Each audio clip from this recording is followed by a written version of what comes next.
The Viridian Combat Academy floated in the void between star systems like a monument to organized violence, which, if you thought about it for more than 3 seconds, was exactly what it was. For the past 4,000 years, this particular chunk of reinforced titanium and overconfidence had been churning out the galaxy's finest warriors, tacticians, and walking weapons. 47 species sent their best and brightest here to learn the ancient arts of shooting things, stabbing things, and occasionally talking things into surrendering before the shooting and stabbing became necessary. The Academy prided itself on tradition, not the warm, fuzzy kind of tradition involving family recipes and holiday songs, but the kind that involved breaking recruits down to their base components and rebuilding them into something that wouldn't flinch when the plasma bolts started flying. It was brutal, efficient, and had a mortality rate that would make insurance actuaries weep into their spreadsheets. But it worked. And in a galaxy where 17 different species were constantly 3 diplomatic incidents away from total war, working was all that mattered. Enter humanity, stage left, stumbling into galactic society like that person who shows up to a black tie event in cargo shorts and a band t-shirt. The Terrans had only achieved faster-than-light travel 43 years ago, which in galactic terms was roughly equivalent to yesterday afternoon. Most species needed a few centuries to work out the whole not accidentally flying into stars thing. But humans had apparently decided that careful, measured progress was for species without crippling anxiety about being left behind. They had thrown themselves into space exploration with the kind of reckless enthusiasm usually reserved for teenagers with fake IDs and their parents' credit cards. The Galactic Concordance had accepted Earth's petition for membership with the sort of weary resignation of parents letting their kid get a motorcycle, because at least then they could set some ground rules. Part of those ground rules included sending human cadets to the Viridian Academy, because if these emotionally volatile primates were going to have access to weapons that could crack planets, someone needed to teach them which end to point at the enemy. That someone was Instructor Thaxavore, and he was having regrets. Thaxavore belonged to the Rin species, which meant he looked like what would happen if a praying mantis in a suit of armor had a baby that really committed to the gym. He stood 8 feet tall on 4 legs, possessed 6 arms that could move independently with disturbing precision, and had an exoskeleton that could shrug off small arms fire. His species had been warriors for so long that their word for peace was literally translated as time between battles. They were good at war the way humans were good at making bad decisions while drunk, which is to say, phenomenally and with concerning consistency. The Rin required specialized breathing apparatus when dealing with oxygen-rich environments, which most species found comfortable. Thaxavore's mask was an elegant piece of technology, covering the lower half of his chitinous face and filtering the air down to tolerable levels. It also made him look even more intimidating, which was definitely intentional. The Rin didn't believe in accidental fashion statements. Thaxavore had been teaching at the Academy for 67 years. He had trained Quellan shock troops, hexapod infiltrators, and even a few Litharian berserkers, who were basically sentient avalanches with anger management issues. He had seen every kind of cadet: the terrified, the overconfident, the competent, and the ones who washed out in the first week after realizing that military service was less glorious combat and more following orders you don't understand for reasons nobody explains. But humans were something else entirely. They were weak by galactic standards. No exoskeleton, no natural weapons, no environmental resistances worth mentioning. They came from a planet that was actively trying to kill them at all times, which had apparently taught them to be paranoid, aggressive, and creative in ways that made other species uncomfortable. They questioned everything, respected hierarchy only when it suited them, and had this absolutely baffling tendency to pack bond with anything that held still long enough. Thaxavore had watched a human cadet try to adopt a maintenance drone last month. A maintenance drone. The thing didn't even have sentience, just programming, and the human had named it Clippy, and apologized when bumping into it in the corridors. These were the beings now standing in his combat training hall, and Thaxavore wondered, not for the first time, if the galaxy had made a terrible mistake. Rin Tekashi stood in formation with the rest of her squad, trying very hard to look like she belonged here and not like someone who was 3 seconds away from saying something that would get her thrown into detention again. It was her 3rd week at the academy, and she had already discovered that keeping her mouth shut was significantly harder than any of the physical training. She was 24 years old, 5'7", and built like someone who had grown up in high gravity and learned to fight before she learned to read. Her hair was pulled back in a regulation bun that she suspected looked less military professional and more angry librarian. And her uniform was exactly as regulation as she could make it, because she was already pushing her luck in every other department. Rin had grown up on Tau Ceti Prime, one of humanity's rougher colony worlds where the terraforming had been 60% successful, and the remaining 40% was left as character building. She had learned to handle herself in bar fights, union disputes, and the occasional wildlife incident that the colony never put in the tourism brochures. She wasn't rich, wasn't connected, and hadn't gotten into the academy through family influence. She had tested in through sheer bloody-minded determination and a combat simulation score that had made the recruitment officer check his equipment for malfunctions. The Viridian Academy had seemed like an opportunity, a chance to see the galaxy, to prove that humans belonged among the great warrior species, to make something of herself beyond the mining colony where ambition went to die. 3 weeks in, she was reconsidering every life choice that had led her to this moment. Her squad consisted of 4 other beings, none of whom seemed particularly thrilled about the human addition. There was Kextal, a Letharian whose species looked like animated boulders and had roughly the same sense of humor. There was Prill, a Quellan who followed regulations with the fervor of a religious convert and had already filed 3 complaints about Rin's insufficient deference to command structure. The hexapod whose name translated to something like 17 winds across the northern plateau, but who went by winds because nobody had time for the full version during combat drills. And finally, there was Zeph, another human who had been at the academy for 6 months and had learned the most important lesson. Shut up, follow orders, and don't give them any reason to notice you. Zeph had pulled Rin aside after her first day and given her the unofficial human survival guide for the academy. "They think we're soft," he had said. "They think we're emotional, unstable, and probably going to wash out in the first month. So every time you argue, every time you question an order, every time you do anything except nod and say, 'Yes, instructor,' you're proving them right."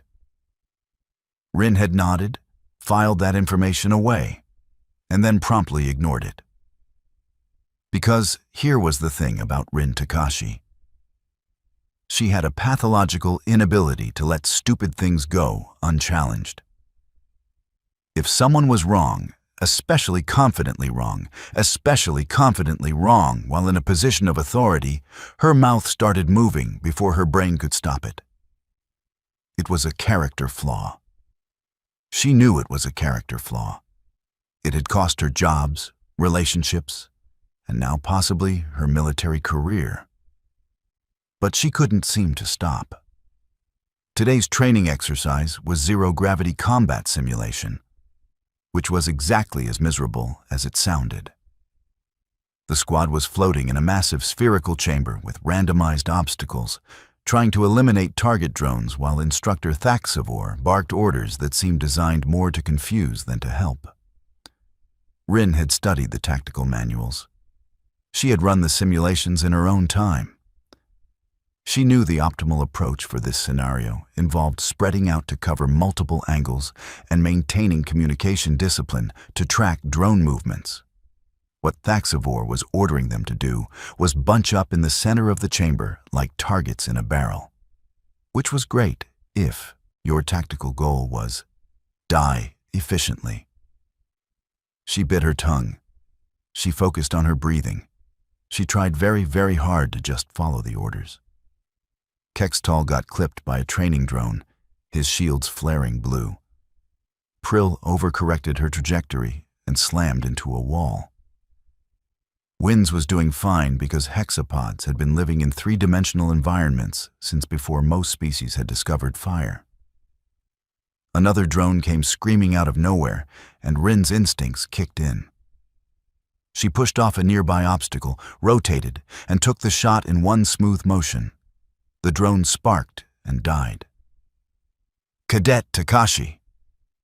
Thaxavore's voice crackled through the comms, and she could hear the mandibles clicking in his version of anger. "Did I authorize individual initiative?" "No, Instructor. But the drone was going to hit Winds and—" "I did not ask for explanation. I asked if I authorized your action." Rin felt her jaw clench.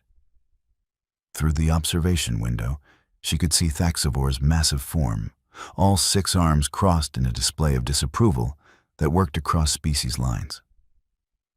"No, Instructor." "Correct. When I want you to think, Cadet, I will issue those orders. Until then, you will follow directives precisely as given. Is this concept too complex for human comprehension?" And there it was. The thing that Thaxavore did. The casual little digs about species inferiority that he seemed to think were motivational.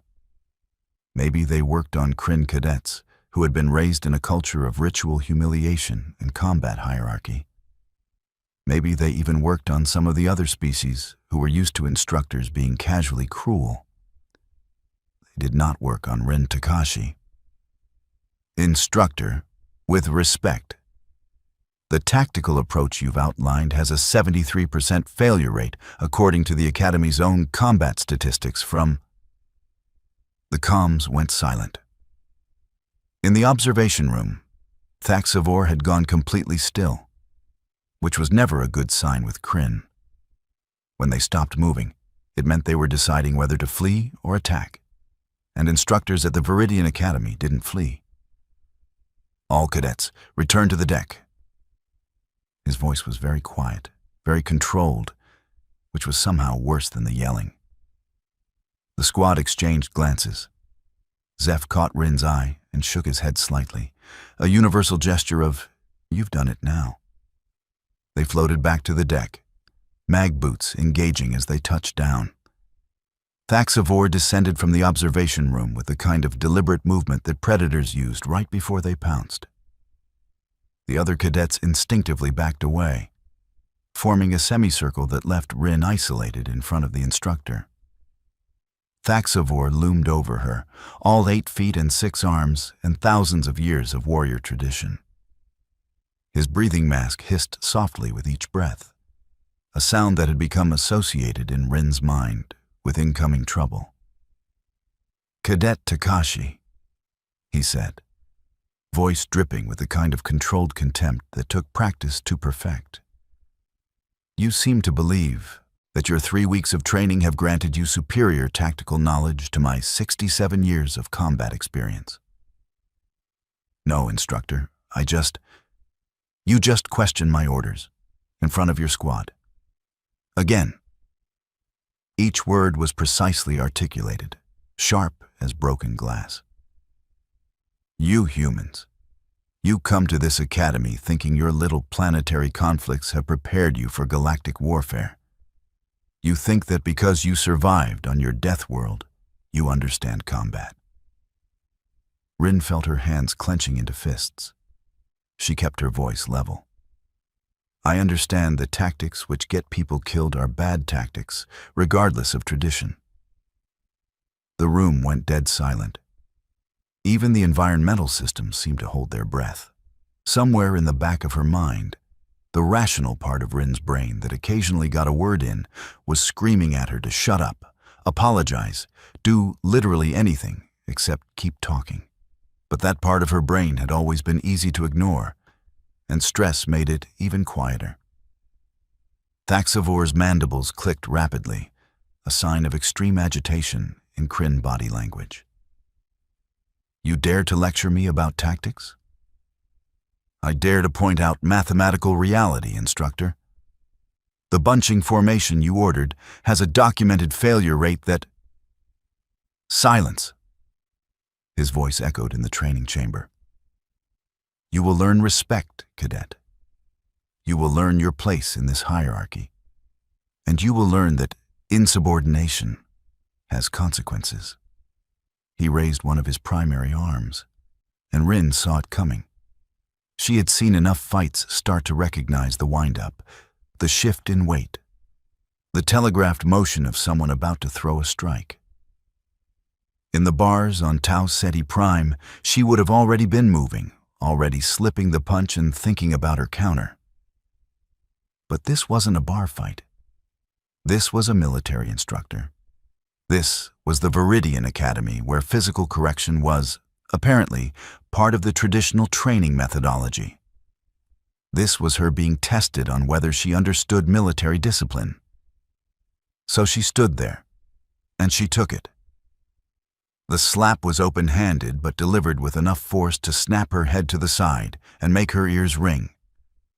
It wasn't meant to injure, not permanently, but it was absolutely meant to humiliate, to put her in her place, to remind her that questioning authority had consequences. The thing about Rin Tekashi, though, was that she had grown up in places where showing weakness got you hurt worse than showing strength. She had learned very young that you never, ever let someone hit you without response, because the second you accepted that treatment, it would happen again and again and again.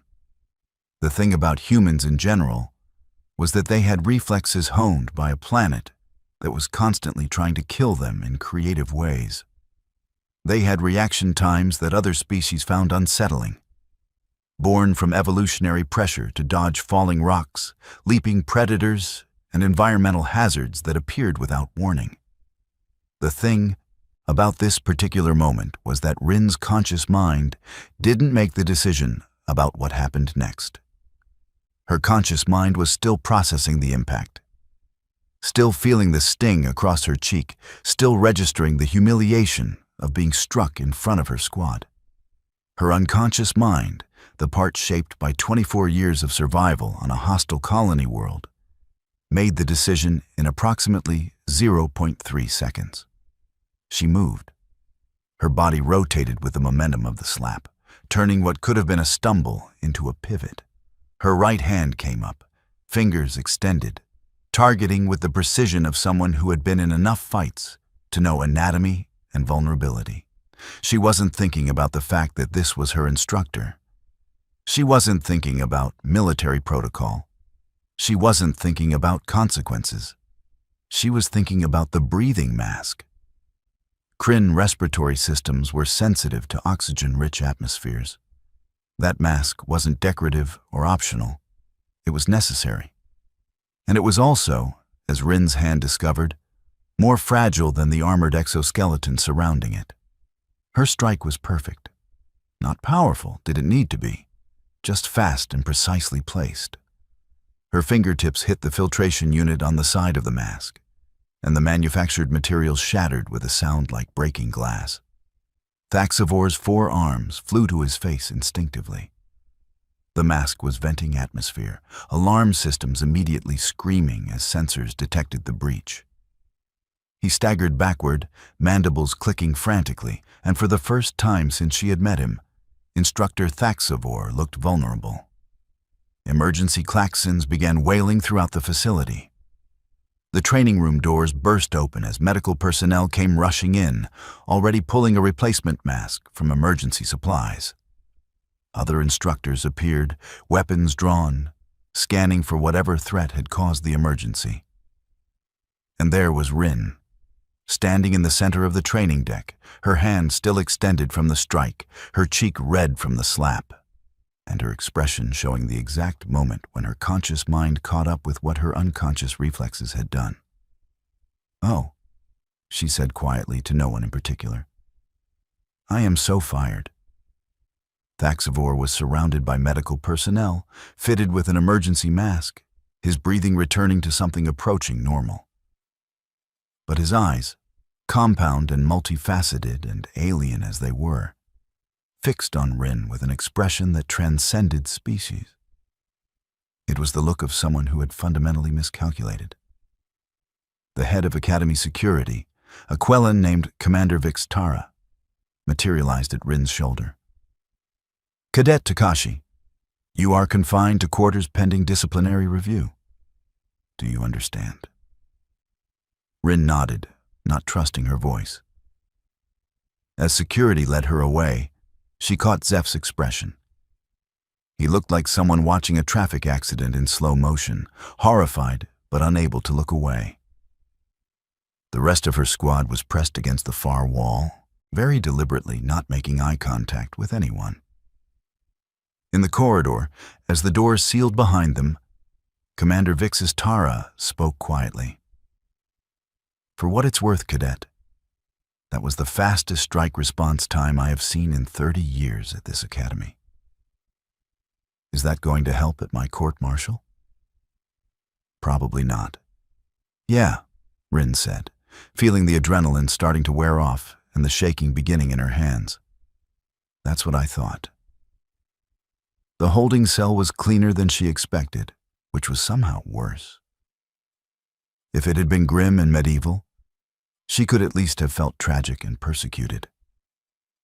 Instead, it was well lit, temperature-controlled, and equipped with a comfortable bunk, which made her feel less like a wrongly accused victim and more like someone who had screwed up and was facing reasonable consequences. The Disciplinary Review Board convened 36 hours later, which gave Rin plenty of time to replay the incident in her mind approximately 8,000 times, and think of all the ways she could have handled it differently. Apologized, accepted the punishment, kept her mouth shut in the first place, not joined the military, stayed on Tau Ceti Prime, majored in library science. The board consisted of 5 members representing different species, which was supposed to ensure fairness, but actually ensured that everyone brought their own cultural biases to the proceedings. There was Commander Vixtara, who seemed more interested in the tactical aspects than the moral ones. A hexapod admiral, whose name Rin couldn't pronounce. A Litharian general who looked like a pile of rocks that had gained sentience and opinions. A Kryn ambassador, who had shown up to make sure humanity didn't get away with assaulting one of their species. And, because Earth had insisted, a human cultural attaché named Dr. Marcus Webb, who looked like he had aged 20 years since arriving at the academy. The prosecution laid out their case with the efficiency of people who had a very clear-cut situation. Cadet had struck a superior officer. Cadet had destroyed academy property. Cadet had created a medical emergency. The fact that said cadet was human was never explicitly mentioned, but hung in the air like smoke. The defense, such as it was, consisted of Dr. Webb trying to explain human cultural context to beings who had very different understandings of appropriate behavior. "On Earth," he explained, voice weary with the weight of being humanity's designated explainer, "physical discipline has been largely phased out of our military structures. Striking a subordinate would be grounds for disciplinary action against the person doing the striking. Then, humans have soft militaries," the Kryn ambassador said flatly, "which explains their performance in the last 3 conflicts. With respect, Ambassador, human forces have performed admirably in recent engagements. But we train through drill and repetition, not through physical punishment. Training through discomfort is traditional across most galactic species. the Litharian general rumbled, his voice like grinding stones. The cadet should have anticipated physical correction as a potential consequence of insubordination. The cadet, Rin said quietly from her seat, and 5 pairs of alien eyes turned to her, did anticipate it. I took the hit. I didn't try to block or dodge. What happened after was reflex. Reflex, the Kryn ambassador said, making it sound like an accusation. You expect this board to believe that a trained military cadet lacks control over her own reflexes? I expect this board to understand that when you hit someone, they might hit back. That's not a human thing. That's a basic action-reaction thing. Commander Vix Tara leaned forward, her scaled features unreadable. The recording shows 0.3 seconds between impact and your counterstrike. That is faster than most species' conscious reaction time. Exactly, Rin said. It was unconscious. I didn't decide to break his mask. My body just moved. Convenient, the ambassador said. Dr. Webb cleared his throat. If I may, I would like to submit evidence of human reaction times compared to other species. Humans evolved on a planet with significant environmental hazards. Our neural pathways are optimized for rapid threat response. A 0.3 second reaction to being struck is well within normal human parameters. The hexapod admiral clicked his mandibles thoughtfully. The question before this board is not whether the human could control her response, but whether she should have been in a position to need such control. Instructor Thaxavore initiated physical contact, which is standard disciplinary protocol, the Kryn ambassador countered. For Kryn cadets, the admiral said, not for species with different cultural frameworks. If we strike a being whose instincts tell them to defend themselves, we cannot be surprised when they do so. The Litharian general made a sound like rocks grinding together, which might have been laughter. So we should train warriors who will not defend themselves when struck? We should train warriors who understand appropriate contexts for violence, Commander Vix Tara said. A training yard is not combat. An instructor is not an enemy. Cadet Tekashi failed to make that distinction. Instructor Thaxavore failed to make that distinction first, Dr. Webb said. He chose to employ physical violence in a training context with a species he knew had different cultural standards. The debate went on for 3 hours, circular and frustrating, and covering the same ground repeatedly. Rin sat through it, watching her future get dissected by beings who were trying to be fair, but were ultimately limited by their own perspectives. Finally, the hexapod admiral raised a wing for silence. We will review the evidence and reconvene tomorrow with a decision. Cadet Tekashi, you are dismissed to your quarters. That night, Rin lay in her bunk and stared at the ceiling, wondering if she would be the first human to wash out of the Viridian Academy for reasons of excessive self-defense. It would be a hell of a story to tell back on Tau Ceti Prime, assuming she could afford passage home after the Academy revoked her scholarship. The door chimed. She opened it to find Zeph standing in the corridor, holding 2 cups of something that smelled like bad coffee, but was actually the human-compatible stimulant the Academy provided. Figured you could use this, he said. They sat in her quarters, not talking about the elephant in the room for a while, just drinking the awful not coffee and existing in shared human misery. You know, Zeph finally said, when I told you to keep your head down, this is literally the opposite of that. Yeah, I got that.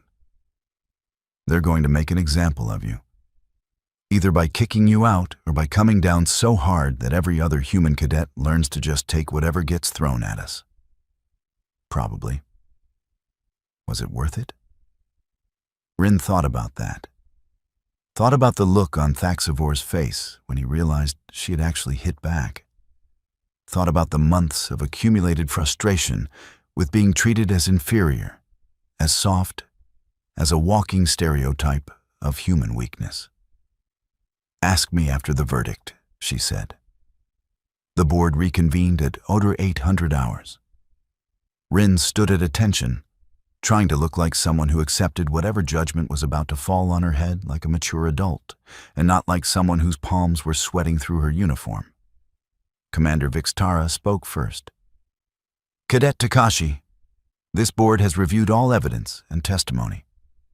We have reached a decision, though I will note it was not unanimous." Here it comes, Rin thought.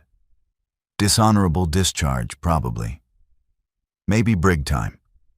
Definitely a black mark that would follow her for the rest of her life.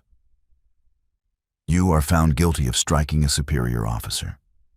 You are found guilty of destruction of Academy property. These are serious violations of military discipline."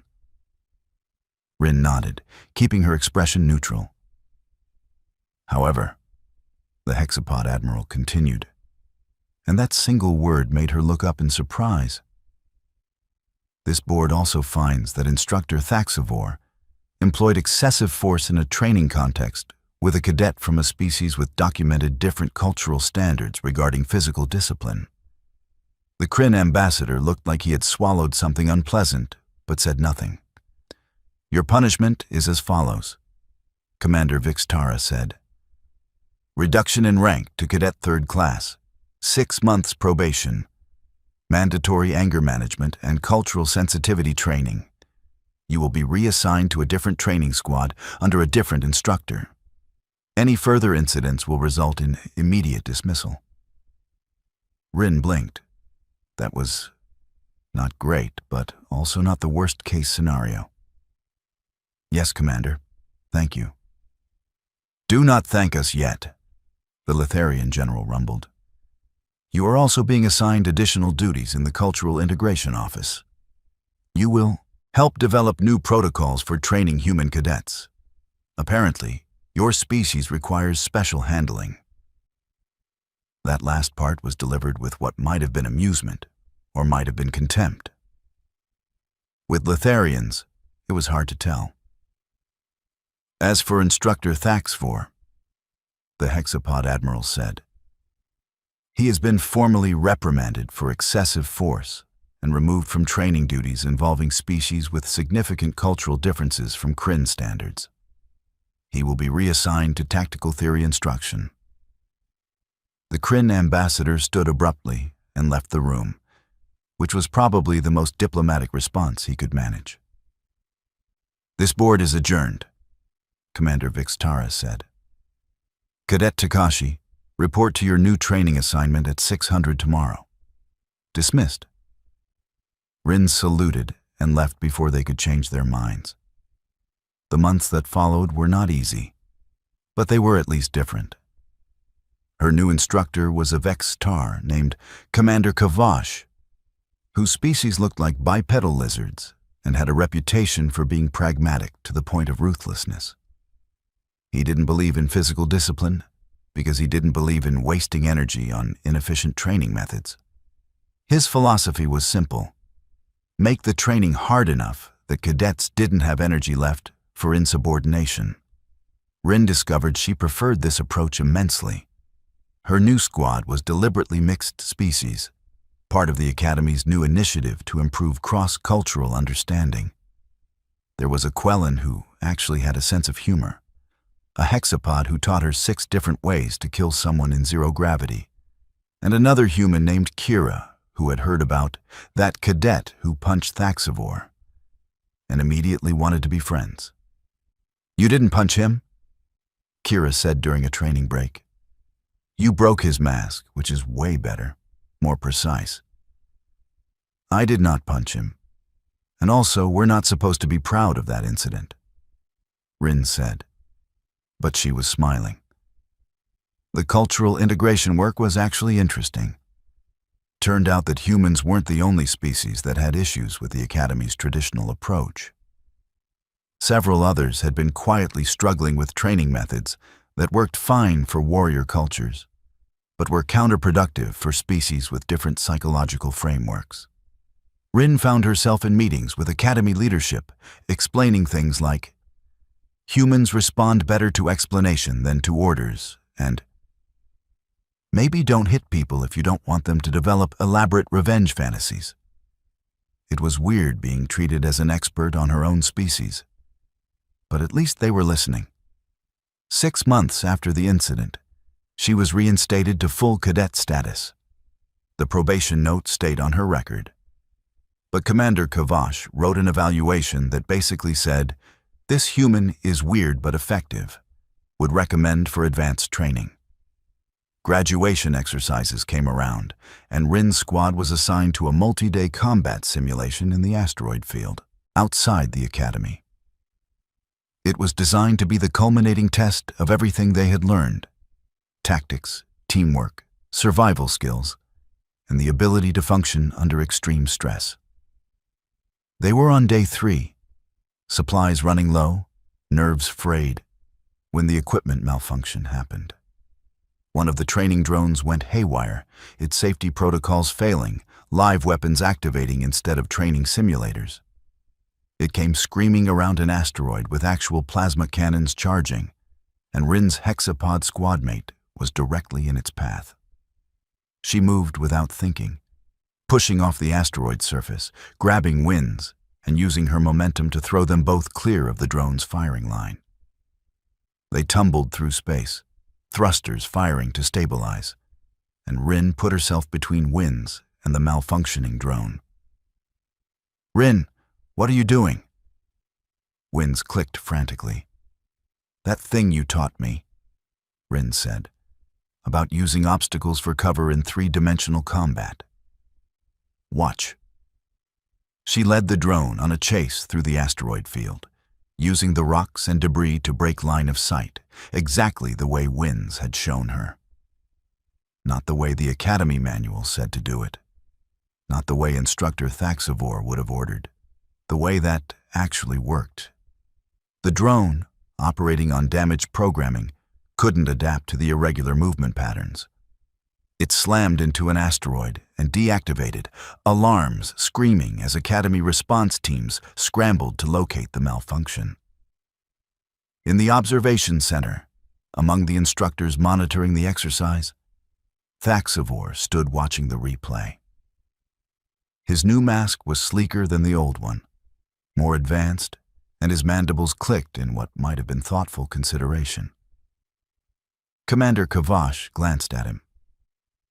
"Your cadet performed well." "She is not my cadet," Thaxavore said, but his tone was more tired than bitter. "No, but you trained her, even if you did not mean to." The graduation ceremony was held in the Academy's Grand Hall, with representatives from all 47 member species in attendance. Rin stood with her squad, all of them now commissioned officers in their respective militaries, and tried not to think about how far she had come from that first day when she had been too scared to admit she was scared. She was scanning the crowd when she spotted him. Thaxavore, standing in the instructor section, wearing his new mask and his formal uniform. He was watching the ceremony with the patient stillness of his species, and when his compound eyes met hers, there was a moment of mutual acknowledgement. She had broken his mask. He had learned that humans hit back. They were never going to be friends, probably were never going to respect each other's approaches entirely. But there was a strange understanding there. The galaxy was big enough for different kinds of warriors. After the ceremony, Rin was assigned to a mixed-species reconnaissance unit stationed in the Outer Rim. Her commanding officer was a Quellan who had read her file and said, "I see you have experience with cultural integration." "That's one way to phrase it," Rin said. "Good. This unit specializes in situations where standard protocol is insufficient. We need people who can think creatively." "I can do that." "I know. That's why you're here." 6 months into her posting, Rin received a message through official channels. It was a tactical paper published in the Academy's quarterly journal, authored by Thaxavore. The title was Incorporating Unpredictability into Combat Doctrine: Lessons from Cross-Species Training Initiatives. She skimmed it, recognizing some of the scenarios from her own training, seeing her unauthorized tactics discussed in clinical, academic language. The paper didn't mention her by name, but there was a footnote referring to recent incidents demonstrating the value of rapid adaptive response in mixed species units. She sent a brief message back through channels.